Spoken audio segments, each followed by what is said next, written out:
lupa menghidupkan.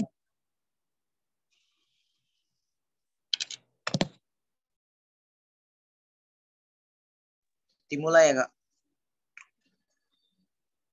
Ya, silakan. Oke.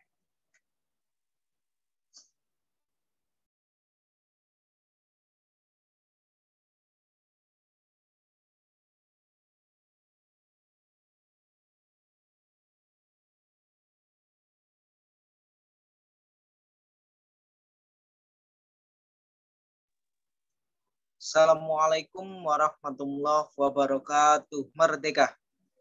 Waalaikumsalam warahmatullahi Waalaikumsalam. Merdeka. Merdeka. Merdeka. Alhamdulillahirabbil alamin. Assalatu wassalamu ala asrofil anbiya wal mursalin wa ala alihi wa ashabihi ajmain.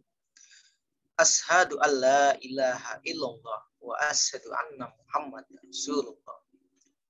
Pertama-tama, marilah kita limpahkan puji dan syukur kita atas hadirat Allah Subhanahu wa Ta'ala, yang mana berkat rahmat dan karunia-Nya kepada kita semua, sehingga kita dapat hadir pada pagi hari ini dalam rangka talkshow Himmah HTN dalam keadaan sehat walafiat.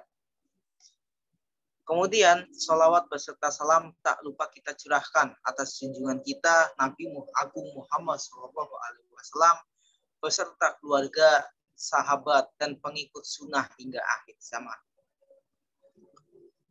Khairukum man ta'allamal Qur'an wa 'allamahu. Seindah-indah belajar adalah belajar Al-Qur'an dan mengajarkannya. Atau seindah-indah belajar adalah mengajari diri di depan orang banyak. Yang terhormat Ustadz Abdurrahim MSI dan Kak Muhammad Isa Ashrafuddin selaku narasumber kita pada hari ini.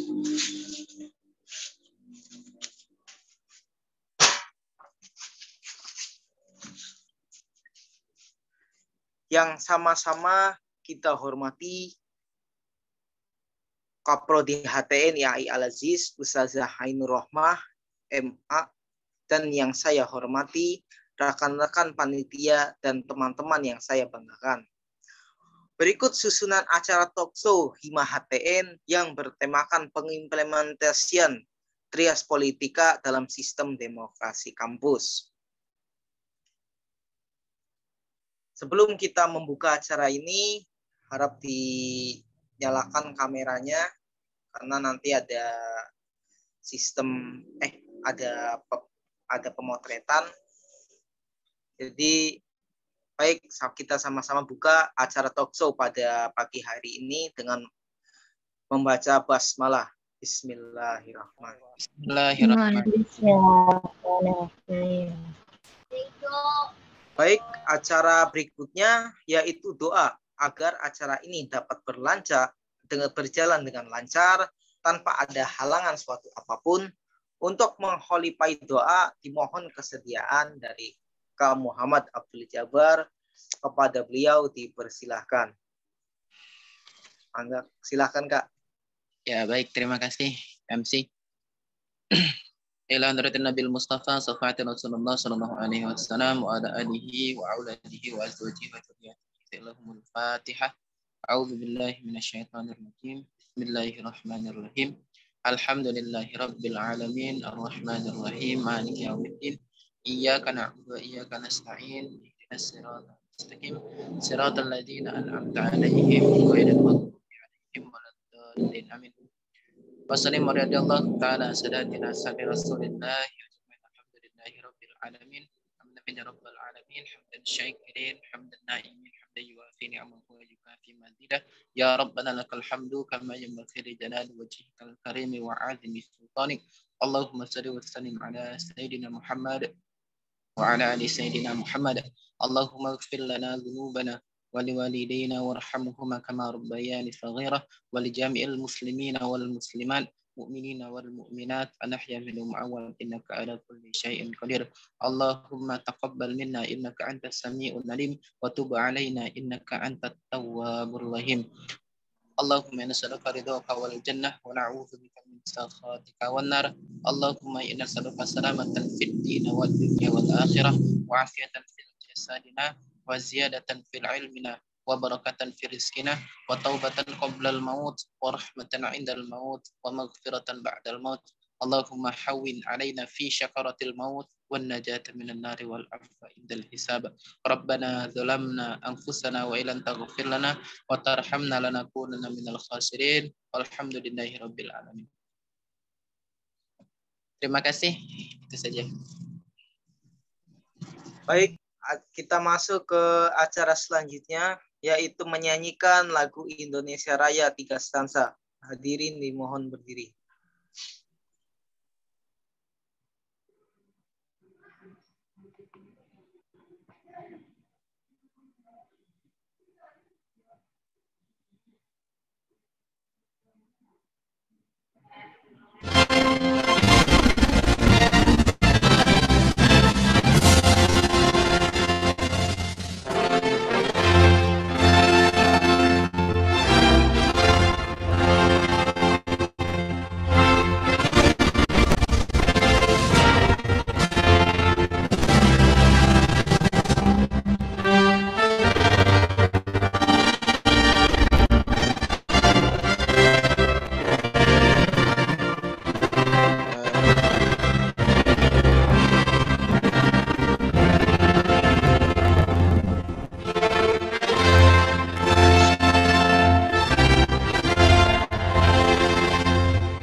Baik, hadirin dimohon duduk kembali.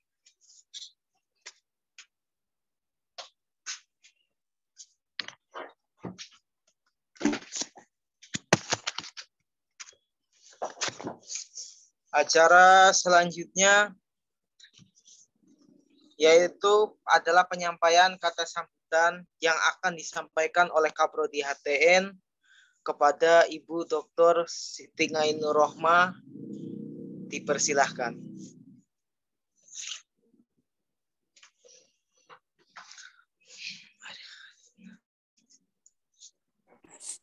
Baik, Assalamualaikum warahmatullahi wabarakatuh.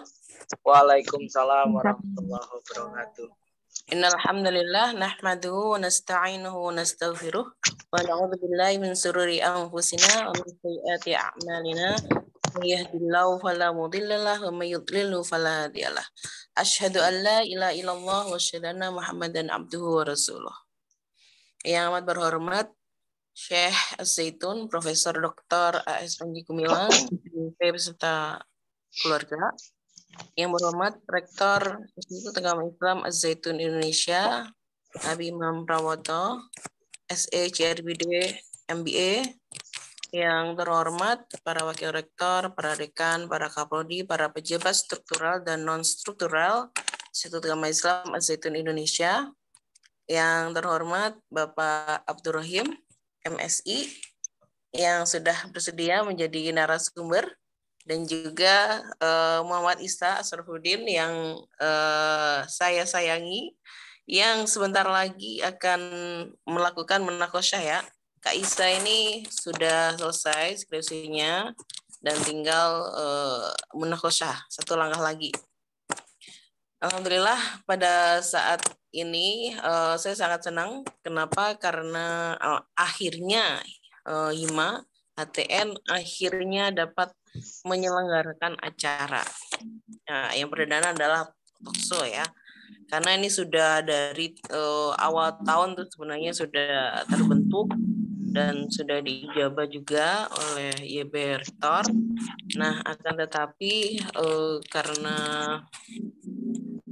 satu dan lain hal tertunda terus ketika mau melaksanakan acara, dan akhirnya hari ini pecah telur ya, dari sekian agenda yang sudah diagendakan, alhamdulillah ada yang sudah mulai terlaksana pada hari ini.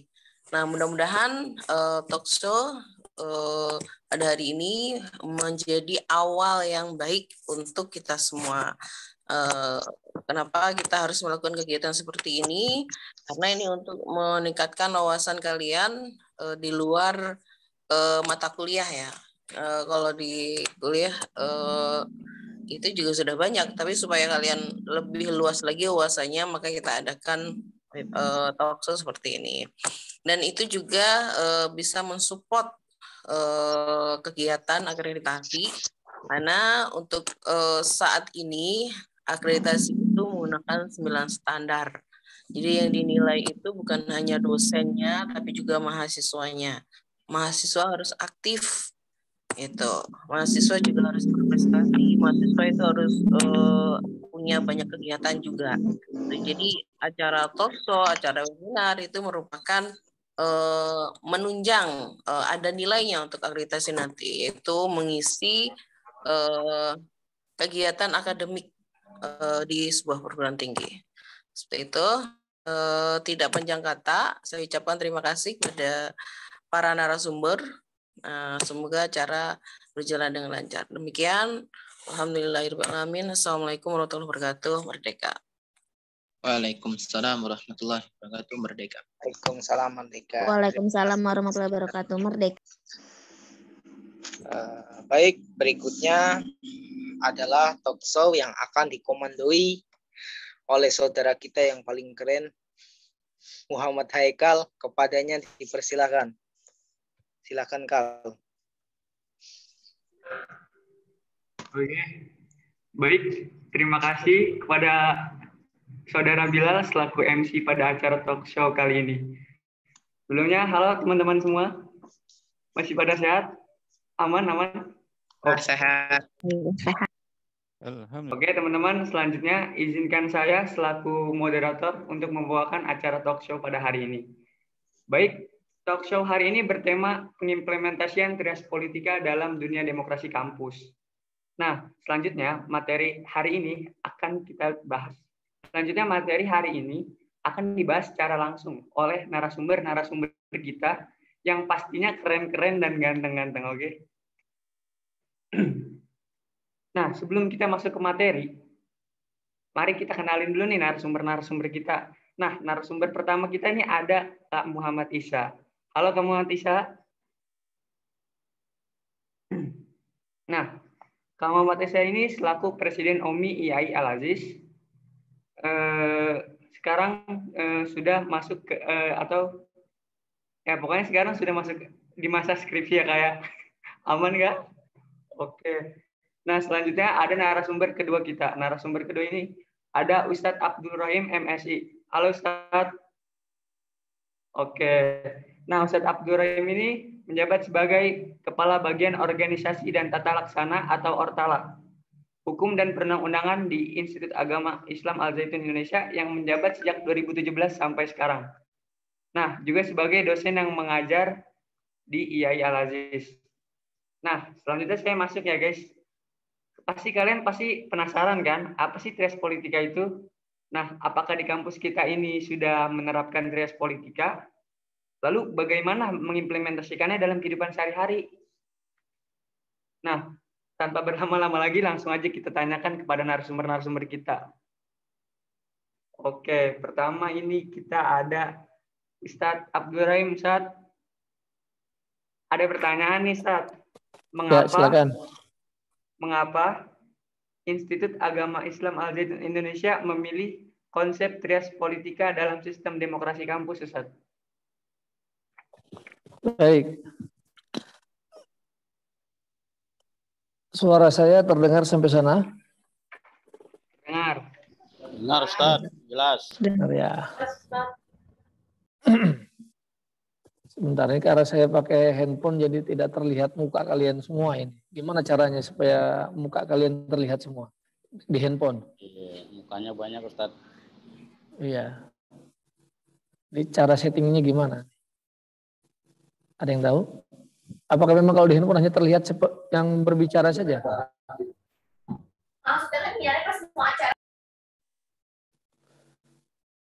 Oke. Sebelum menjawab pertanyaan tadi, kenapa IAI Al-Aziz menggunakan sistem trias politika? Ya, kita mesti pahami dulu trias politika itu apa atau sistem yang seperti apa sih? Gitu. Jadi kalau kita lihat dari globalnya terlebih dahulu sebelum masuk ke organisasi kampus. Ya, yang kita sering dengar trias politika di dalam sebuah negara itu ada eksekutif, legislatif, dan yudikatif. Nah, kalau di kampus itu seperti apa gitu kan? Ada nggak sih tiga-tiganya? Otomatis ada. Ya. Kenapa harus pakai trias politika?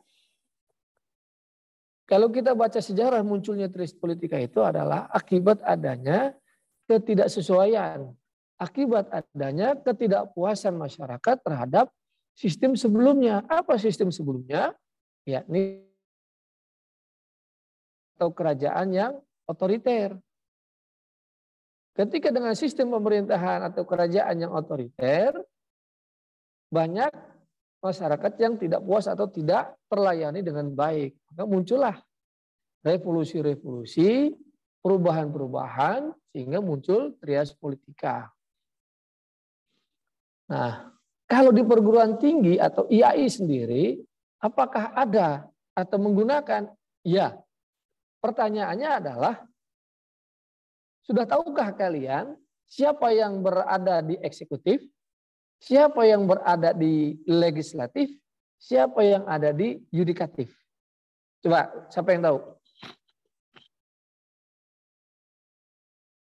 Siapa yang berada di eksekutif? Presiden. Itu kalau negara. saya pikir, Rektor. Nah, intinya masih salah. Ayo, ada lagi nggak yang mendekati? Eksekutif, siapa eksekutif? Dekan saja, Ustaz. Ya, itu detailnya bisa kita sebut dekan. Ya, intinya begini. Karena ini tidak bisa saya menampilkan slide dan kebetulan slide-nya pun singkat sekali, saya belum bisa menampilkan karena harus pakai laptop. Jadi kalau yang berada di eksekutif itu adalah pelaksana, ya kan? Pelaksana kebijakan. Siapa pelaksana kebijakan di kampus? Berarti adalah orang-orang yang berada di akademik. Siapa saja orang yang berada di akademik? Di situ ada dekan, ada kaprodi, ya. Nah, itulah yang berada di eksekutif. Siapa lagi? Dari kemahasiswaan. Entah itu biro kemahasiswaan, entah itu biro hubungan, dan lain sebagainya. Itu yang berada di eksekutif. Nah, lalu siapa yang berada di legislatif? Coba, ada yang bisa menjawab. Siapa yang berada di legislatif? Yang berada di legislatif ya legislatornya, Ustaz, ke apa yang memonitornya. Siapa? Tahu? Ada yang tahu?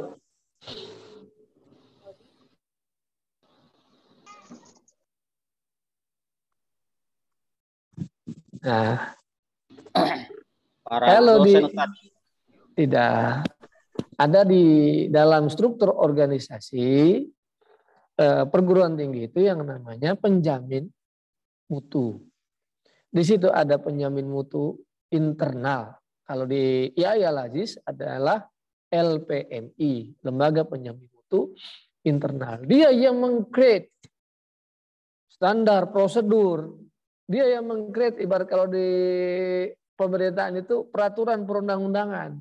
Walaupun di eksekutif pun bisa membuat yang di peraturan pemerintah. Nah, di dalam perguruan tinggi ya, itu yang meng-create adalah bagian administrasi dan terutama biro administrasi, lalu yang sangat utama bagian kreatornya adalah penjaminan mutu. Nah, itulah di legislatif di perguruan tinggi. Nah, sekarang yudikatifnya. Wah, kira-kira siapa? Tadi yang belum disebut siapa?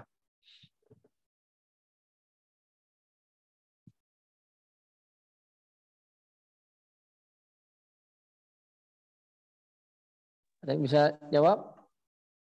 Siapa yudikatifnya kalau di kampus?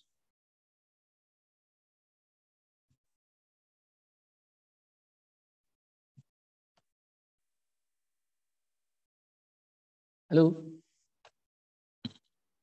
Belum paham, Ustadz. Kalau belum paham, lambai tangan, nyerah. Ya. Jadi, ya, kalau di perguruan tinggi, itu ada yang namanya auditor. Nah, itulah selaku yudikatif. Jadi audit yudikatifnya ada dua. Satu, rektor itu sendiri selaku pimpinan. Yang kedua, auditor.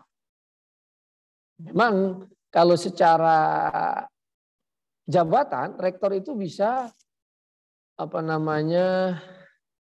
masuk ke dalam berbagai bagian tadi. Dia bisa eksekutif, bisa legislatif, bisa yudikatif.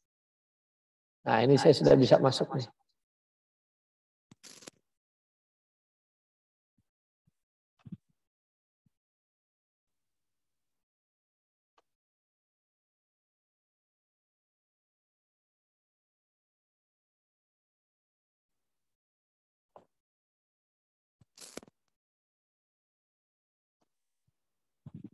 Bentar.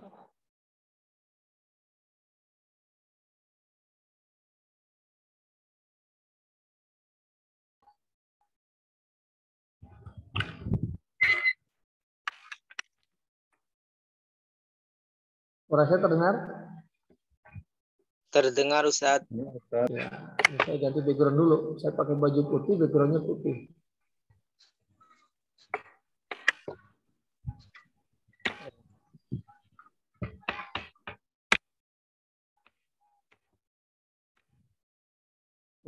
Saya bisa share screen di sini. Bisa Ustaz. Bisa ya? Oke. Share screen.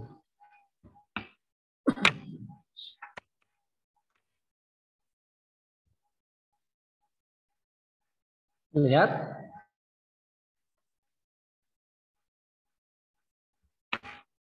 Halo, terlihat nggak? Lihat. Lihat. Ya. Saya bikin materinya nggak banyak, hanya 5 slide. Nah, jadi di perguruan tinggi itu, nah karena kenapa ada kata-kata demokrasi? Ini ngikuti judulnya ya. Jadi judulnya harus ada demokrasi kampus. Karena ada demokrasi ya sudah saya jelaskan di situ. Bahwa bila menggunakan trias politika harus demokrasi. Apa artinya demokrasi? Apa arti demokrasi?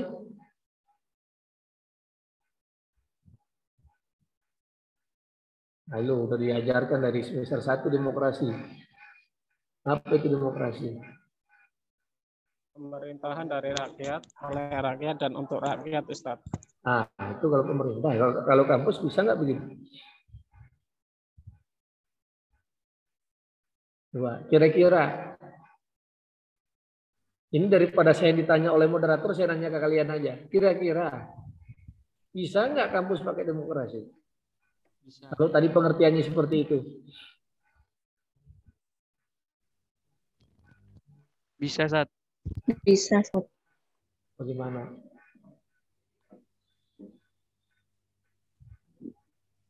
Gimana caranya? Nggak bisa, Ustaz. Nggak bisa. Kenapa nggak bisa? Tadi yang bisa kenapa, yang nggak bisa kenapa? Coba.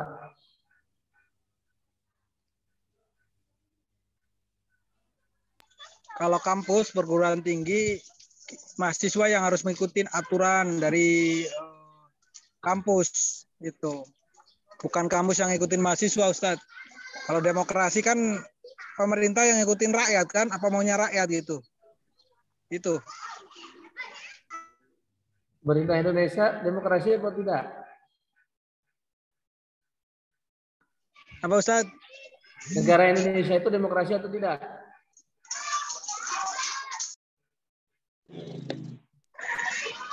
Secara apa? Secara ininya demokrasi, Ustaz. Cuman kalau untuk prakteknya ya kadang-kadang tidak sesuai gitu. Ayo, pendapat yang lain. Profesor kan berarti diskusi aja kan? Demokrasi Ustaz. Kenapa bisa demokrasi? Karena ada sistem, ada yang bertindak sebagai eksekutif, ada yang bertindak sebagai legislatif yang mana mewakili rakyat, kemudian ada yang bertindak sebagai yudikatif. Itu Ustaz. Siapa yang mewakili rakyatnya?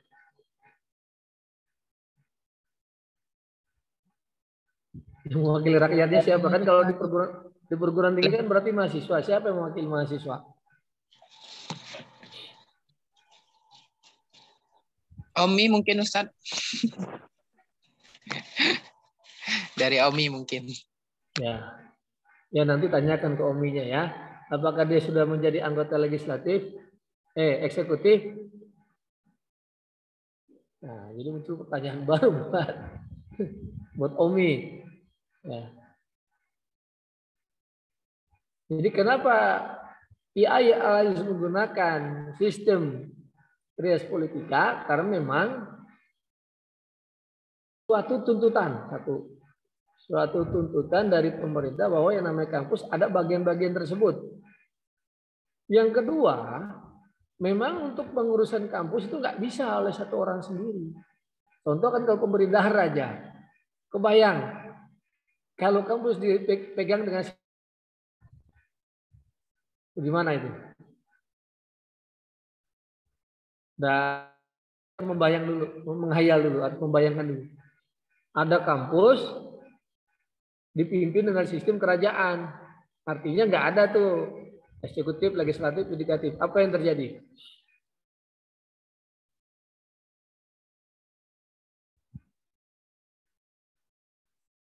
Udah bisa membayangkan?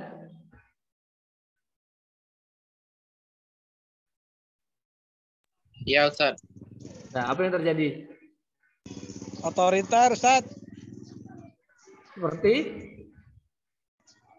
Ya, jadi nanti jadinya otoriter. Iya, seperti apa kalau kerajaan kita paham otoriter. Kalau di kamu jadi seperti apa kalau otoriter itu? Apa Mutia? Tidak adanya demokrasi dan semua berjalan sesuai kemauan satu pemimpin. Contohnya? Misalnya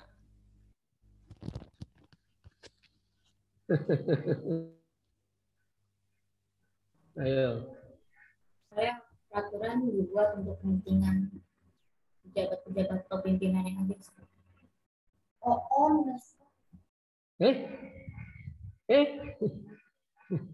Peraturan dibuat untuk pejabat atau kepentingan pimpinan itu sendiri. Sekarang saya tanya ke kalian, IAI peraturannya bagaimana? Menurut kalian IAI peraturannya seperti apa?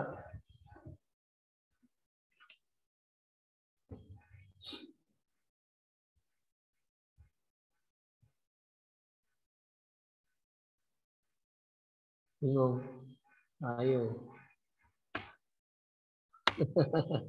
Ya, jadi intinya di IAI Al-Aziz menggunakan sistem trias politika dalam bahasa pemerintahan.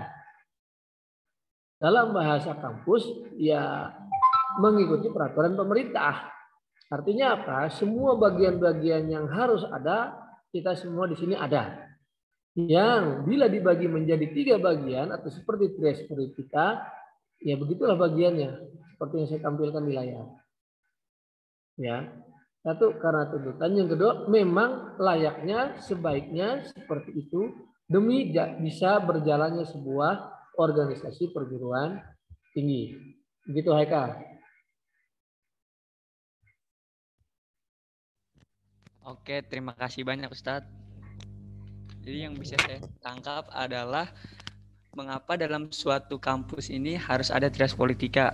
Nah, yang pertama tadi yang Ustadz Rohim bilang, itu yang memang sudah suatu tuntutan dari pemerintah apabila apabila suatu kampus ingin berjalan harus ada trias politikanya. Nah, yang kedua, tidak bisa berjalan sebuah kampus apabila tidak ada trias politika atau demokrasi ini. Oke, itu sangat baik. Tepuk tangan dulu Ustadz Rohim. Baik, selanjutnya kita bergeser kepada kakak kita semua ini ya guys. Halo Kaisa, Kak, nih. Halo. Menurut kakak, apa saja dampak negatif dan positif dalam menerapkan trias politika di dunia demokrasi kampus, Kak? Oke, baik. Terima kasih Haikal, terima kasih teman-teman yang sudah hadir. Terima kasih Rohim juga sudah hadir. Bismillahirrahmanirrahim. Saya Muhammad Istasrofuddin selaku Presiden OMI. Ya, jadi kapabilitas saya di sini sebagai mahasiswa yang aktif bisa dikatakan aktif di dunia Ormawa. Ormawa itu organisasi mahasiswa. Nah, tadi Ustadz Rohim sudah jelaskan sedikit, nanti kan masih banyak lagi pembahasan kita ya, bagaimana demokrasi ataupun trias politika di level pejabat kampus. Pejabat kampus itu tadi yang dikatakan oleh Ustadz Rohim ya, ada dosen, rektor, dan lain-lainnya. Nah, sekarang saya akan menjelaskan sebagai kapasitas saya OMI, berarti saya akan menjelaskan demokrasi ataupun trias politika di sisi mahasiswa gitu. Jadi tadi kan demokrasi ini nggak cuma di tingkat pejabat ataupun tingkat dosen, tapi juga ada di tingkat mahasiswa. Apakah itu aktif apa enggak? Nanti kita akan diskusikan ya. Nah, sedikit saya mau share screen ya.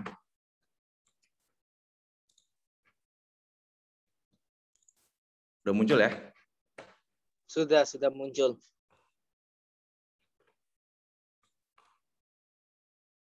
Ya, baik. Nah, saya bahas sedikit trias politika itu tadi udah disinggung oleh Ustadz Rohim. Sebenarnya ya itu aja sih, yudikatif, eksekutif, legislatif. Ini kan terkenal juga dengan teori Montesquieu. Namun ada satu poin yang mau saya sampaikan. Nah,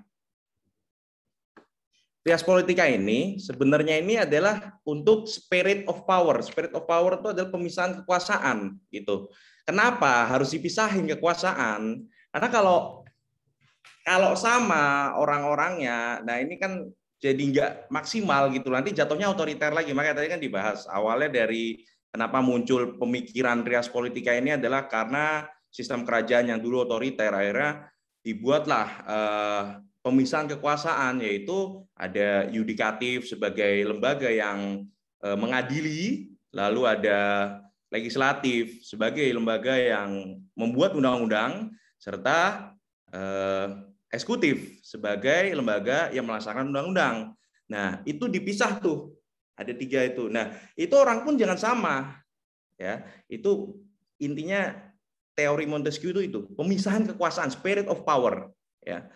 Yudikatif, eksekutif, legislatif. Nah, kalau ditanya apa dampak negatif dan positifnya, ya kita bahas positifnya dulu. Ini di level kampus, khususnya di mahasiswa. Nah, positifnya adalah kita sebagai mahasiswa khususnya HTN, karena ini rata-rata yang hadir juga mahasiswa HTN ya, yang udah makanan kita politik terus ya, dari semester 1, semester 2, di mata kuliah pengantar ilmu politik, Montesquieu juga, di pengantar ilmu hukum, Montesquieu juga, di pengantar hukum Indonesia, Montesquieu juga. Jadi udah sampai ya kalau dibilang ngelotok di otak ya benar gitu ya. Nah, tapi apakah teman-teman di sini paham pengimplementasiannya di kampus kita? Oh, ada apa enggak nih? Apa jangan-jangan hanya di Indonesia? Kan gitu ya. Nah, di kampus kita pun ada. Ya, nanti saya bahas di pertanyaan selanjutnya. Namun intinya adalah apa dampak positifnya? Berarti kita bisa langsung aktif dalam mempraktekkan ilmu yang kita dapat ya di mata kuliah itu di kehidupan kampus dalam berdemokrasi. Oh, ya saya bahas sedikit. Ada OMI yang sekarang kita tahu juga. Ada MPM juga. Itu kan sebenarnya wujud dari trias politika, wujud dari demokrasi kampus, wujud dari mata kuliah yang kita pelajari. Nah, itu positifnya. Positifnya jadi kita para mahasiswa gitu ya, bisa langsung praktek di miniatur dunia demokrasi di lingkup kampus. Nah, lalu negatifnya apa? Negatifnya jika tadi kan kita balik lagi ya. Trias politika ini kan spirit of power, pemisahan kekuasaan. Jika ya, spirit of power itu berarti orang jangan sama nih, jangan sampai orang yang udah di eksekutif jabat di legislatif, itu nggak boleh, haram hukumnya. Nah, negatif ya jika mahasiswa kita, sumber daya manusia mahasiswa kita yang aktif sedikit, artinya ada posisi ataupun peran yang kosong akhirnya di trias politika itu.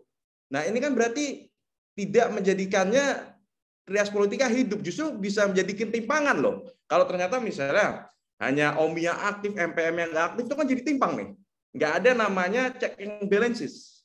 Kan harusnya begitu ya. Jadi negatifnya adalah jika para mahasiswa kita nggak aktif, itu sayang. Malah jadinya bisa dikatakan OMI ataupun MPM jika salah satu yang aktif, itu otoriter. Gitu. Oleh sebab itu, nah ini khususnya nih anak-anak HTN, makanan kita nih di Ormawa ini, di organisasi mahasiswa kampus, apalagi khususnya yang muda-muda, yang senior juga nggak menutup kemungkinan gitu loh. Tapi yang muda-muda, ayolah join. Udah ada Hima. Nanti yang di Hima ini saya harap upgrade juga ke OMI ataupun ke MPM. Terus pertanyaannya gini, apakah di level Hima udah ada tuh trias politika? Nanti kita bahas ya di sini. Saya di sini hanya membahas di pertanyaan dari Haikal ini adalah dampak negatif dan positif ya. Tentu kalau ya tadi saya simpulkan sedikit, positifnya ini adalah miniatur kita nih. Ini kita bisa praktek langsung di sini akan mata kuliah yang kita dapat. Nah, negatifnya ya kalau rata-rata mahasiswa kita mahasiswa kupu, apa itu mahasiswa kupu? Kuliah pulang, yang nggak aktif, ya jadinya malah otoriter. Itu kan sayang. Ya, itu dari saya. Demikian. Nanti kita lanjut lagi. Saya kembalikan ke moderator. Terima kasih. Oke, terima kasih Kaisa. Gimana teman-teman seputar negatif dan positif dari Trias Politika? Sudah mulai masuk kan ke otak dan melekat gitu. Baik, selanjutnya kita beralih lagi kepada Ustadz Rohim. Ustadz, ada pertanyaan lagi nih Ustadz. Ya, silakan. Bagaimana cara menerapkan Trias Politika dalam dunia demokrasi kampus, khususnya di Institut Agama Islam Al-Zaitun Indonesia? Baik, seperti yang sudah saya terangkan di awal, bahwa di IAI Al-Aziz itu sudah ada unsur-unsur dari 3 hal tersebut. Bila sudah ada, berarti sudah menerapkan Trias Politika. Maka pertanyaannya adalah, apakah ketiga hal tersebut sudah berjalan dengan baik atau belum? Sudah terimplementasi atau belum? Jawabannya sudah. Semuanya sudah ada bagian masing-masing, semuanya sudah bekerja pada bagiannya masing-masing. Buktinya apa? Buktinya kampus kita masih bisa berjalan. Kalau tidak percaya, kalian bisa cek nanti di situs mungkin Forlabdikti atau apa itu saya lupa. Kalian bisa cek bahwa status kampus kita masih berlaku sampai tahun 2026. Artinya sudah mengikuti apa yang dijabarkan atau apa yang dimaksud dengan Trias Politika tersebut. Demikian, ya. Baik, terima kasih Ustaz. Selanjutnya teman-teman kita beralih lagi ke Kaisa. Kak, pertanyaannya gini nih Kak. Lembaga-lembaga apa saja yang bertindak sebagai wujud penerapan Trias Politika di kampus kita? Oke, ya. Sebelum kita ke lembaga-lembaga yang ada di kampus kita bahas dulu nih yang sudah dari kecil, dari lahir kita hidup di Indonesia. Trias Politika di Indonesia ini ada apa aja sih? Ya. Nah, Trias Politika di Indonesia itu kan Trias Politika 3 ya, eksekutif, legislatif, yudikatif. Nah, kalau eksekutif di Indonesia berarti apa? Ya presiden dan para menteri, itu kan lembaga eksekutif. Lembaga legislatif di Indonesia, DPR, MPR, DPD. Nah, ini agak intermezzo sedikit ya. Bicara soal DPD, kebetulan judul skripsi saya DPD. Ya nanti kalau memang teman-teman di sini ada yang merasa DPD itu apa sih? Itu kan sebenarnya pertanyaan. Saya pun mengambil kasus DPD ini sebenarnya gara-gara dulu ketika SMA itu, ini DPD ini kerjanya ngapain sih? Gitu. Nah akhirnya sekarang saya bisa jawab nih ketika saya melakukan penelitian ini nih. Nah mungkin nanti di sini kira-kira ada teman-teman yang ini wajar loh, sangat wajar loh, banyak orang yang nggak tahu nih kerjaan DPD, fungsi DPD, kedudukan DPD, kewenangan DPD itu apa. DPD sama nggak kayak DPR gitu. Sedangkan DPD kan masuk ke lembaga legislatif. Nah, gitu. Nanti kalau memang ada yang mau ditanyakan di sesi akhir juga boleh. Hitung-hitung sebagai latihan saya nanti kalau ditanya sama Dewan Penguji gitu. Jadi kalau di sini saya nggak bisa jawab, nanti ketika ditanya Dewan Penguji udah punya jawabannya nih. Gitu. Jadi pada dasarnya saya di sini juga kan belajar ya. Belajar sebagai seorang pemateri. Pada dasarnya kita juga sama-sama mahasiswa, tapi saya belajar. Jadi kalau ada kekurangan dari saya juga mohon dipaklumin aja. Oke, lanjut. Jadi legislatif tadi ada DPR, MPR, DPD. Yudikatif ada KY, MK, MA itu masuk ke lembaga yudikatif di Indonesia. Nah terus lembaga-lembaga apa aja nih yang ada di kampus kita? Saya jelaskan yang di lingkup mahasiswa ya, tadi kan sudah di lingkup tingkat dosen sudah dijelaskan, tingkat pejabat sudah dijelaskan oleh Ustadz Rohim. Nah, Trias Politika di IAI Al-Aziz di tingkat mahasiswa ini sebenarnya nggak Trias Politika banget gitu. Kenapa? Karena lembaga yudikatifnya ini nggak ada gitu. Terus kalau ditanya belum ada atau nggak ada gitu ya. Nah, kalau ditanya apakah ini nggak ada di kampus kita dan di kampus-kampus lain apakah ada gitu? Rata-rata di level mahasiswa memang lembaga yudikatif ini nggak ada. Jadi memangnya hanya ada lembaga legislatif dan eksekutif. Nah, legislatif di kampus kita ini dinamakan, ini sebagai pengetahuan teman-teman ya, soalnya masih banyak yang asing nih. MPM, IAI Al-Aziz, yaitu Majelis Perwakilan Mahasiswa IAI Al-Aziz. Nah, lembaga eksekutif kita ada, sorry, ini eksekutif harusnya OMI, ini tipe OMI, Organisasi Mahasiswa Institut. Jadi dua nih, legislatif dan eksekutif. Nah, kalau dalam struktur Majelis Perwakilan dari struktur MPM ini MPM ini langsung di bawah garis instruksi dari Warek Bidang Kemahasiswaan, bahkan dari rektor itu levelnya. Nah, dengan OMI itu sebatas koordinasi. Sama tuh antara kayak DPR dan Presiden, DPR dan Menteri itu kan hanya koordinasi gitu ya. Ini juga hanya koordinasi. Jadi sama-sama antara OMI dan MPM ini di bawah Warek Bidang Kemahasiswaan ataupun rektor. Nah, di struktur MPM ini ada ketua tentunya, ada bidang sekretariat, ada para ketua komisi, lalu ada komisi 1, komisi 2, komisi 3 yang berfungsi sebagai checks and balance dengan si OMI ini. Nah, sekarang kita cek. Kalau di DPR, ini kan kita ngambil dari DPR ya, sebenarnya sistem yang kita pakai pun dari DPR ya. Emang tugas legislatif ini cuma bikin undang-undang? Enggak ya, jangan salah. Tugas legislatif ini enggak cuma bikin undang-undang, namun kita cek. Tugas Komisi Bidang mengadakan pembicaraan pendahuluan mengenai penyusunan rancangan anggaran, pendapatan dan belanja negara yang termasuk dalam lingkup tugasnya. Mengadakan usul penyempurnaan rancangan anggaran. Melakukan pengawasan terhadap pelaksanaan undang-undang termasuk APBN serta peraturan pelaksananya. Membahas dan menindaklanjuti hasil pemeriksaan Badan Pemeriksa Keuangan. Melaksanakan pengawasan terhadap kebijakan pemerintah serta membahas dan menindaklanjuti usulan DPD.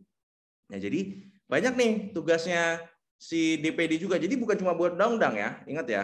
Nah, terus apa fungsinya komisi? Kan di DPD, di DPR ini ada komisi 1 sampai komisi 11. Ini fungsinya apa? Kita lihat komisi 1. Ya, komisi 1. Nah, jadi tugasnya komisi 1 ini yang berkaitan dengan pertahanan, luar negeri, komunikasi dan informatika, intelijen.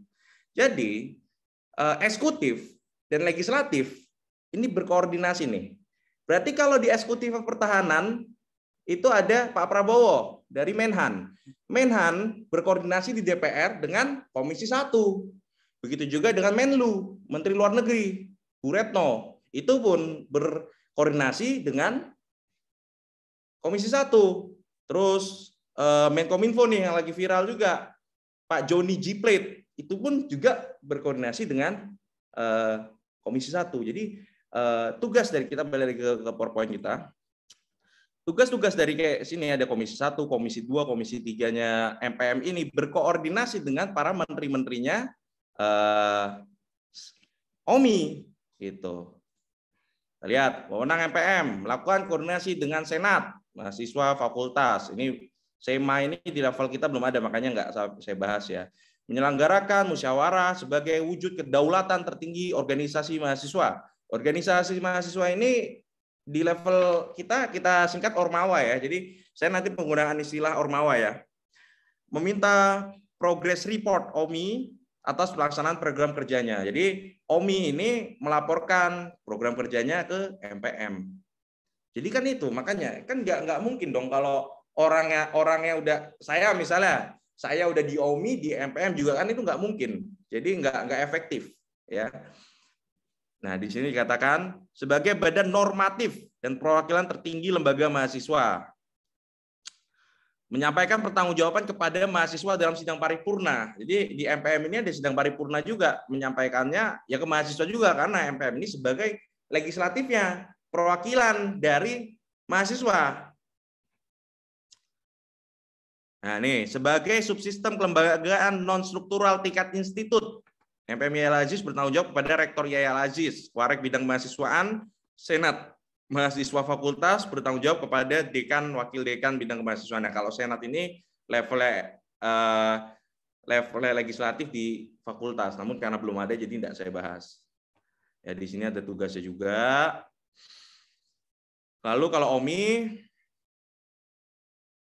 nah OMI ini ada strukturnya. Sorry.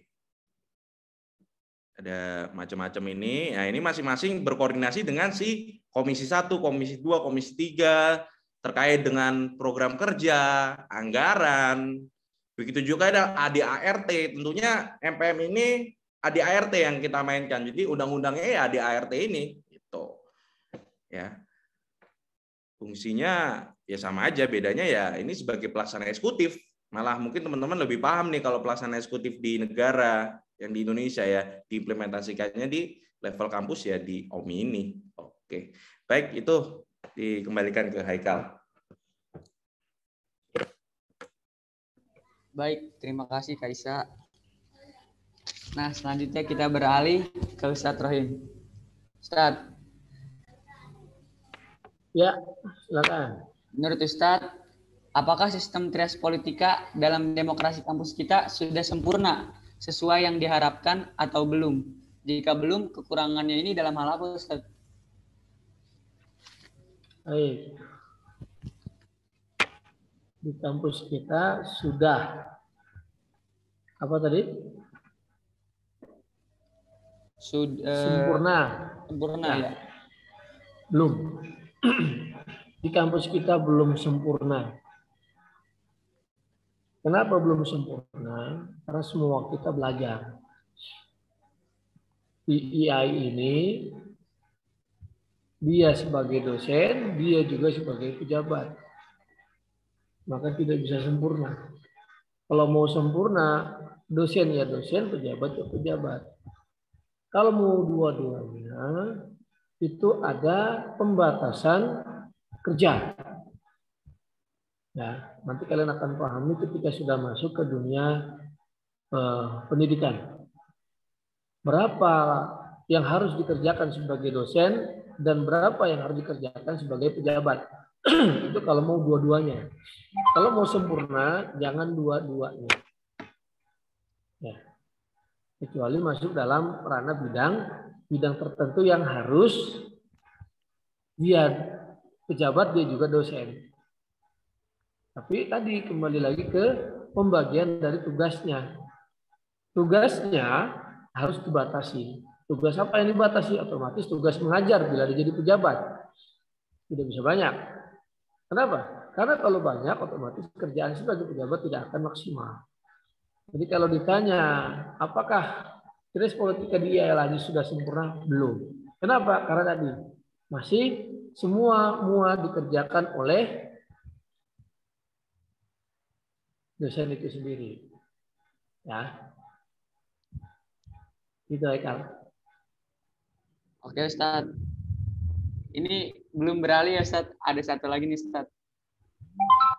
Faktor apa saja nih Ustadz yang mendukung keberlangsungan trias politika di kampus kita? Faktor apa saja yang bisa mendukung? Satu, SDM. Bila SDM-nya dari segi jumlah memenuhi, dari segi kualitas memenuhi, itu bisa. Satu itu SDM. Yang kedua, sarana. Nah, kalau di IAI Al-Aziz, insya Allah untuk sarana sudah mumpuni. Ya, karena apa buktinya dibilang mumpuni? Karena IAI Al-Aziz mendapat nilai terbaik sewilayah Jawa Barat. Kampus yang mendapat nilai terbaik dari segi sarana sewilayah Jawa Barat. Ya, jadi pertama SDM, yang kedua surplus, yang ketiga adalah komunikasi. Bila komunikasi dapat berjalan dengan baik, maka otomatis segala sesuatunya bisa berjalan dengan baik. Baik itu komunikasi secara vertikal maupun secara Horizontal. 3 saja, nggak usah disebut banyak-banyak. Kita kan. Oke, Ustaz, terima kasih. Kita beralih ke Kaisa. Teman-teman semuanya masih pada semangat? Karena kita sudah berjalan. Oke. Kita sudah setengah jalan ya, teman-teman. Ada door prize ya kan? Wah, itu ada nih. Oke, bagus. Oke, kita beralih nih. Kak, Kaisa. Kak, apa saja hambatan yang mendasari pengimplementasian Triaspolitika dalam dunia demokrasi di kampus kita ini? Belum bisa mencapai kesempurnaan. Baik, hambatan di kampus kita. Tadi udah saya katakan, berarti ini nggak beda jauh sama negatif ya. Jadi hambatannya di kampus kita untuk Triaspolitika ini tentu tadi juga udah disinggung oleh Ustaz Abdul Rahim, itu SDM, sumber daya manusia kita. Nah, inilah kita butuh peran dari mahasiswa untuk lebih aktif dalam kegiatan kampus. Karena gini, khususnya para pemuda ya, ini S1 ini di usia muda, usia 18-22, itu cuma sekali loh seumur hidup. Nggak akan datang 2 kali. Nanti ngambil S1 lagi, ya pun misalnya umur 25, ataupun ngambil S2, S3, itu kehidupannya udah beda. Nah, ini khususnya untuk para mahasiswa-mahasiswa yang masih semester 2, semester awal lah ya. Jangan sia-siakan lah masa-masa kuliah kalian. Karena saya merasakan, angkatan saya kuliah cuma setahun lebih lah ya. Enggak, 2 tahun, enggak, kurang dikit mungkin 2 tahun lebih itu. 2 tahun kurang. Jadi rasanya di hati saya itu kayak kurang dapet nih gitu. Padahal kalau misalnya saya berani jamin ya, saya kalau misalnya ini kampus masih onsite gitu ya, ini kehidupan demokrasi di kampus lebih aktif lagi nih. Ini kan gara-gara efek dari pandemi nih. Kita hanya bisa via online. Saya aja sama menteri-menteri saya di OMI, itu aja belum pernah ketemu semuanya. Ketemu langsung. Itu gara-gara ini. Tapi enggak membuat mental kita jadi males, enggak. Karena kita sama-sama tahu bahwa ini masa cuma sekali nih. Jadi saya minta nih ke teman-teman supaya yuk aktif di Ormawa, organisasi mahasiswa, nggak rugi itu. Terus alasan misalnya saya sambil kerja nih, sambil ini, enggak, saya juga kok bisa kok gitu. Yang penting bisa meluangkan waktu, nggak jadi ketua misalnya, jadi bidang apa, kayak si Jabar sebagai ketua Hima, Jabar juga aktif kerja, bisa kok menjalankan Hima ini. Jadi sebenarnya alasan sibuk dan lain-lain ini bisa dikesampingkan nih sebenarnya. Karena ingat loh, ini cuma sekali kerja umur 22, ya bisa kerja gitu loh. Jadi nggak alasan juga sebenarnya. Jadi masalahnya di SDM nih Kal. Jadi kalau SDM-nya kurang mau aktif, kurang mau berkontribusi langsung dalam kehidupan demokrasi kampus, dalam kehidupan organisasi kampus, ya jadinya bisa kita katakan mati malah. Itu sangat disayangkan. Jadi ya saya minta nih sama teman-teman, ayo terus diingatkan juga yang kira-kira ayo dong aktif dong gitu. Nggak rugi, beneran nggak rugi. Akan beda gitu. Akan beda teman-teman yang aktif di organisasi sama nggak aktif gitu loh. Karena kalau kita bicara pelajaran di kelas, gitu, pelajaran di kelas ya nggak semua pinter, nggak apalah ya. Nah itu kalau di organisasi kita dapat ilmu namanya memanage dan lain-lain. Ini yang nggak didapat di kelas, dapat aja di organisasi. Saya mau sharing sedikit. Kemarin saya lagi aktif juga di properti. Kemarin saya ada partneran dari sebuah startup digital property, itu Tap Homes namanya. Jadi dia bergerak di bidang agency properti yang punya sistem rent to own. Jadi menyewa untuk memiliki. Jadi rata-rata orang-orang yang pakai Tap Homes ini adalah orang yang nyewa rumah 2 tahun, nanti dibeli rumah itu berikutnya. Nah, kemarin dia datang proyek. Saya tanya, masih muda juga kan, jurusan apa? Jurusan teknik sipil. Teknik sipil mana? Unpad. Tahun 2021, lulusan 2021. Loh, oh gitu. Kok bisa ke sini gitu? Maksudnya kok bisa ke Tap Home, saya tanya kan. Ya, awalnya saya kan memang direkrut ke Taphomes gara-gara background saya yang seorang teknik sipil. Teknik sipil kan kalau di tingkat kerjaan bisa dikatakan bidang engineering ya. Nah, engineering plus saya juga ketika di kampus aktif organisasi, jadi manage. Jadi kemarin yang dicari sama Taphomes ini adalah memang orang engineering yang aktif organisasi juga. Dapat langsung, itu perusahaan lumayan besar itu di bidang agency. Nah, itu hal-hal yang itu keuntungan lebih gitu loh. Kalau misalnya dia engineering doang, belum tentu bisa masuk situ. Dia bisa masuk situ karena ada engineering plus manage-nya dari organisasinya itu. Jadi ya faktor penghambatnya ya kalau misalnya SDM kita masih kupu, mahasiswa kuliah pulang ya itu nggak bisa gitu. Ya, itu Haikal. Baik, terima kasih Kak. Jadi kesimpulannya adalah kalian anak-anak yang masih muda, ayo aktif berorganisasi karena masa muda tidak akan terulang 2 kali, oke? Sangat bagus sekali. Ya, kita beralih kepada Ustadz Rahim. Ustadz. Halo Ustadz. Yuk. Dalam konsep Trias Politika, organisasi HIMA ini sendiri bergerak dalam bidang apa, Ustaz? HIMA? Yes. HIMA ada di mana? Kalau secara struktur organisasi, HIMA itu ada di bawahnya Prodi. Ya. Walaupun nanti kalian jangan salah ya ketika nanti ada yang bertanya HIMA itu sebetulnya di bawah Prodi atau di bawah Biro Kemahasiswaan atau Wakil Rektor Kemahasiswaan atau ada di mana? Ya. HIMA itu adalah organisasi yang berada di bawah Prodi yang tujuannya bergerak untuk memajukan Prodi. Nah, kalau OMI itu sendiri itu memang bergerak atas nama mahasiswa keseluruhan. Ya, sama seperti ada yang namanya institut, ada yang namanya fakultas, ada yang namanya program studi.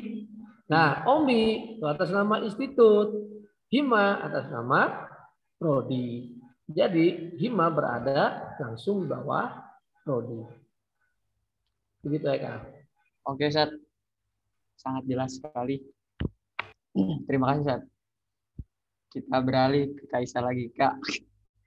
Halo, Kak. Masih semangat, Kak? Semangat. Bagaimana cara agar pengimplementasian Trias Politika dalam dunia demokrasi di kampus kita ini berjalan sesuai dengan fungsi dan tujuannya di era perkembangan teknologi yang semakin meluas ini, Kak? Cakep. Ya. Ini kan udah nyata banget nih digitalisasi kita. Tapi pertanyaannya gini, apakah teman-teman di sini semua sudah memfollow Instagram Omi IAI Al-Aziz atau mensubscribe YouTube Omi IAI Al-Aziz? Ya, kalau belum saya kasih waktu 15 detik deh. Ya, follow dulu. Oh, ini saya cek nih ya. Saya sambil buka itu. Ini kan dalam rangka era perkembangan teknologi nih, sesuai pertanyaannya ya. Saya buka Instagramnya, harusnya nambah. Ini ada berapa orang nih? Ada 40 orang, harusnya nambah 40 orang nih.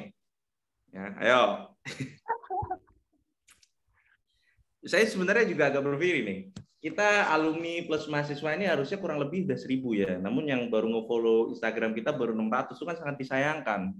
Dengan entah malas nge-follow atau nggak punya Instagram, tapi saya rasa hampir semua kalangan pasti udah hampir punya, bahkan punya mungkin Instagram maupun dia aktif ya, follow lah. Nah, dari Instagram ataupun dari YouTube, ini nanti diupload ke YouTube ya, boleh di YouTube-nya Hima atau YouTube-nya Omi, bebas.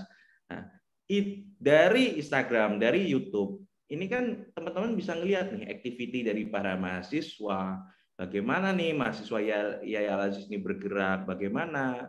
Ini kan wujud sebagai mengikuti perkembangan demokrasi di bidang IT, teknologi. Oleh sebab itu, ayo teman-teman yang lain, saya di sini sebenarnya lebih sambil promo ya, ngajakin teman-teman aktif di Ormawa. Sekarang saya promo lagi. Ayo follow IG, subscribe YouTube. Jangan cuma YouTube Panitia Azaitun sama Azaitun nih, tapi YouTube Omi juga wajib di follow. Gitu. Jangan sampai enggak. Atiullah wa rasul dalam minkum. ya itu. Mari di follow habis ini Instagramnya juga. Jadi Haikal dengan maupun dalam keadaan pandemi ini sebenarnya nggak ada alasan untuk kita nggak mau aktif organisasi, karena saya ntar aja lah, nunggu kalau onsite aja lah, males kalau online, nggak ada rasanya organisasi. Ya nggak ada alasan sebenarnya, kita kan bisa melakukan itu dengan Zoom, bisa melakukan dengan Instagram, dengan YouTube, selama ini jalan kok. Karena banyak saya temui ketika saya ajak teman-teman untuk join Hima HTN, karena saya juga bagian dari Hima HTN, jawabannya pada begitu, males offline online nggak ada rasa gitu. Padahal kan banyak nih teknologi yang bisa kita lakukan, kita pakai gitu ya, kayak Zoom dan lain-lain. Jadi kalau misalnya dia ngomong gitu berarti masih katrok berarti, karena ya masa alasan kayak gitu dengan dunia digitalisasi kita yang tinggi dijadikan alasan, yaitu katrok berarti. Oke, itu Haikal. Oke, terima kasih Kak. Nah, kita masuk satu lagi nih Kak. Faktor apa saja yang membuat trias politika dapat ditinggalkan atau dilanggar? Nah, itu sebenarnya ini pembahasan, ini pertanyaannya mengulang-ulang lagi ya. Faktor apa saja yang membuat trias politika dapat ditinggalkan atau dilanggar? Faktor apa aja ya? Ya kalau misalnya itu saya katakan tadi, kalau kita kekurangan SDM, ini mengulangi lagi sebenarnya, tapi nggak apa, saya ulang sedikit aja. Kita kekurangan SDM, akhirnya orang-orang itu lagi nih yang jabat di MPM, di OMI. Kayak sekarang nih, ini kenyataannya. Di angkatan saya, di Dharma Bakti kami, Dharma Bakti 2 ini, OMI-nya ini rata-rata orang berkompeten di bidangnya itu jadi aktif di OMI semua. Akhirnya saya katakan di MPM ini dapat yang sekedar gitu. Jadi kurang efisien tugas antara tugas MPM ini kurang efisien nih sebenarnya. Nah, dari situlah timbul hal yang kurang baik sebenarnya nih. Jadinya malah ya yang menguasai OMI lagi nih, otoriter mungkin kalau istilahnya kan, maupun enggak gitu ya. Karena memang kebetulan belum aktif aja gitu. Jadi kalau faktor-faktor yang meninggalkan sebenarnya jangan ditinggalkan, namun diajak teman-temannya supaya aktif di kampus gitu. Ini kan kampus-kampus kita, bukan kayak misalnya Haikal kuliah di Unpad, bukan kampusnya kampusnya si Haikal, bukan orang tuanya yang bangun, ini kan orang tua kita yang bangun. Kan sayang kalau masa nanti yang ngelanjutin Al-Aziz ini di generasi berikutnya bukan didikan kita, bukan anak cucu dari para pendiri, kan sayang kayak gitu. Jadi harus kita terus nih dari sekarang, bukan cuma nanti, dari sekarang. Teman-teman di sini harus benar-benar punya rasa peduli, bukan hanya di aliyah ataupun di MTS ataupun di koordinator ataupun di mana, namun di kampus juga jangan lupa Al-Aziz ini adalah bagian penting dari Az-Zaitun. Jangan dikesampingkan terus nih. Nah, ini perlu peran mahasiswa aktif begitu. Ya, itu Haikal. Terima kasih. Oke, terima kasih Kak. Baik, selesai sudah 10 pertanyaan yang saya tanyakan kepada para narasumber kita. Nah, kali ini ada 3 kesempatan nih. Ada 3 kesempatan atau ada 3 pertanyaan yang bisa kalian tanyakan kepada para narasumber kita. Cuman ada 3 guys, jadi jangan disia-siakan. Jadi yang mau bertanya atau yang masih bingung atau belum memahami atau belum masuklah apa yang sudah disampaikan oleh para narasumber kita, bisa ditanyakan di sesi ini. Ya, gimana? Saudara Gina tadi berpesan kepada saya ingin bertanya.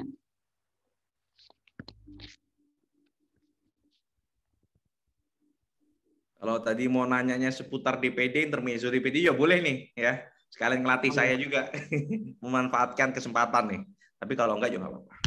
Nah itu tuh ada satu bocoran pertanyaan tuh, boleh tuh.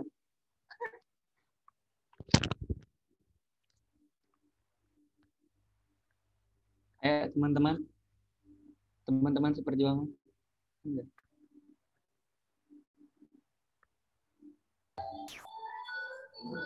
Iya, izin bertanya Ustaz Kak Isa. Ya, jadi yang sama-sama kita pahami kan trias politika itu pembagian kekuasaan jadi 3 ya. Jadi kalau misalnya di lembaga eksekutif, legislatif atau yudikatif, mungkin di saja di dalam kampus atau memang di negara ini, kalau misalnya dari salah satu lembaga tersebut orang yang bekerja di dalamnya itu memang menduduki 2 jabatan, mungkin karena mungkin faktor SDM yang tadi sudah dijelaskan, apa hal tersebut itu mencoreng pemahaman trias politika tersebut gitu. Mohon pendapatnya Pak Isa atau mungkin Ustaz.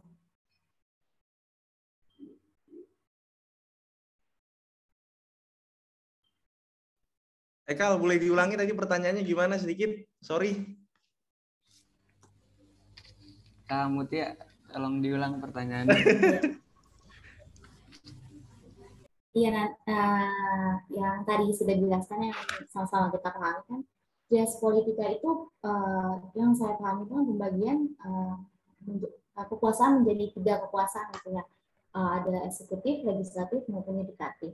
Nah, konsep trias politika di kampus kita maupun di luar itu misalnya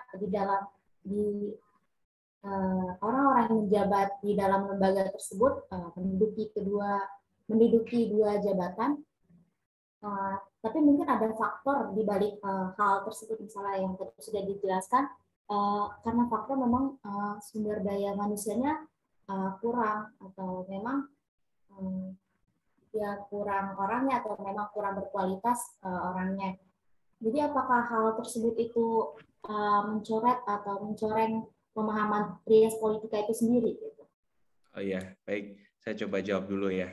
Tentu itu mencoret trias politika itu sendiri. Karena kan pada dasarnya trias politika itu kan spirit of power. Nah, terus kalau misalnya ditanya, di Indonesia pernah nggak kejadian kayak gitu?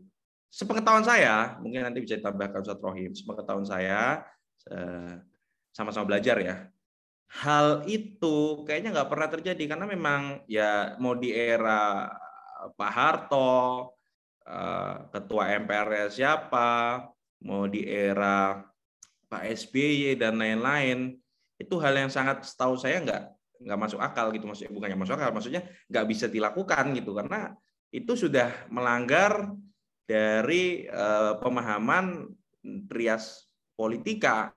Karena ya itu udah menjadi dasar trias politika, pemisahan kekuasaan.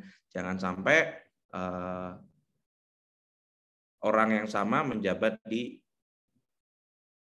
posisi legislatif ataupun di eksekutif itu nggak bisa. Nah, kalau di kampus kita kan memang, bahkan di kampus kita pun kalau di tingkat mahasiswa itu nggak ada, nggak bisa.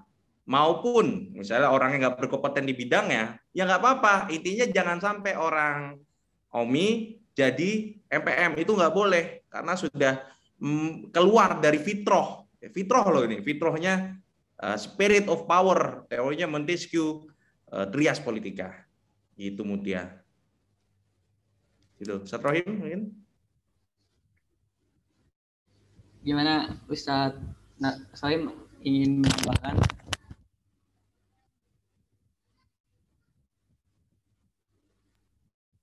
Baik. Sejak zaman Soekarno sampai zaman Jokowi, wah Isa paham bener dah. Apakah tidak ada? Secara nomenklatur legalitas formalnya memang tidak ada. Bahwa Anda sebagai DPR, Anda juga selaku Mahkamah Agung, nggak ada. Tapi ada tabinya. Kan di sini kalian pernah dengar menteri segala urusan? Oh iya, tahu itu. Itu mencoreng trias politika tidak? Mencoreng. Tapi ya. Kenapa itu bisa terjadi, Zat? Oh, tanya saya. Itu jawaban Presiden kita kok tanya saya. Padahal itu pertanyaan dilemparkan kepada Pak Menteri. Tanyakan kepada yang memberikan jabatan tersebut, gitu kan. Nah, itulah kondisi negara kita saat ini. Apakah bisa atau apakah kemungkinan bisa terjadi? Kalau bicara pemerintah secara legal formal tidak bisa. Tapi dalam sebuah perguruan tinggi bisa terjadi. Ya, bisa terjadi. Tapi ada satu catatannya. Apa? Dia akan mengurangi nilai dari atau kualitas dari organisasi itu sendiri. Kalau bahasanya Isa tadi mencoreng trias politika, mencoreng nama baik Montes. Ya, kalau saya tidak mau bilang mencoreng nama baik Montesquieu, saya yang bilang akan mengurangi nilai dari organisasi tersebut. Apakah mungkin? Mungkin itu terjadi. Kenapa? Kembali lagi karena faktor SDM.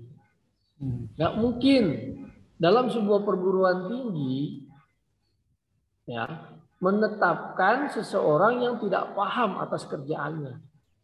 Itu tidak mungkin. Contoh ya, anggaplah saya di Ortala. Saya tidak paham tentang ngatur uang. Lalu saya ditaruh di bendahara. Tetap. Walaupun nama saya bisa masuk, tapi nggak bakal saya bisa ngatur itu percuma. Atau saya jangan ditempatkan di Ortala, padahal saya paham tentang hukum seumpama begitu. Lalu saya ditempatkan, udah kamu jangan di Ortala, di bendahara saja, ngatur uang. Yang penting namanya ada, jangan double. Mungkin nggak? Nggak mungkin, pasti makin hancur perguruan tinggi itu. Gitu ya. Jadi tidak bisa seperti itu kalau di perguruan tinggi. Dalam arti apa? Dalam arti organisasi perguruan tinggi atau organisasi yang lebih kecil. Nah, kalau dalam organisasi mahasiswa berani menetapkan bahwa daripada spirit tentang power tersebut tercoreng, lebih baik menetapkan atau menaruh orang yang bukan berkompeten, disilahkan dikembalikan ke organisasi tersebut. Tapi kalau untuk di kampus memungkinkan, walaupun tadi mengurangi nilai atau kualitas dari organisasi tersebut. Kalau mau nanya bagus ya tadi harus sesuai dengan job desk-nya, sesuai dengan kemampuannya, sesuai dengan jumlah SDM yang dibutuhkan. Nah itu kalau mau ngambil yang paling bagus. Begitu ya Kak tambahannya. Baik, terima kasih kepada Ustaz Rahim dan juga Kaisa. Gimana Kak Mutia? Ya baik, cukup paham. Terima kasih atas jawaban Ustaz dan Kaisa. Sudah. Nah, teman-teman, ada sisa 2 pertanyaan lagi nih. Siapa yang masih penasaran dan ingin bertanya? Boleh banget, langsung ditanya aja. Pak Sutisna.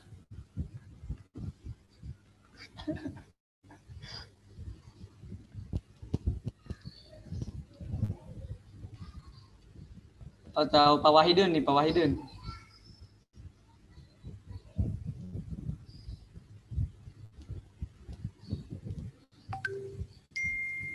Coba bertanya yang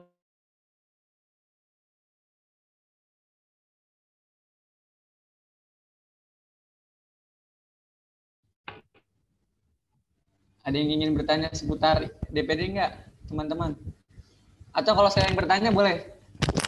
Boleh. Oke. Cuma nanti tak denda nanti ya. Ya, boleh silakan. Silakan.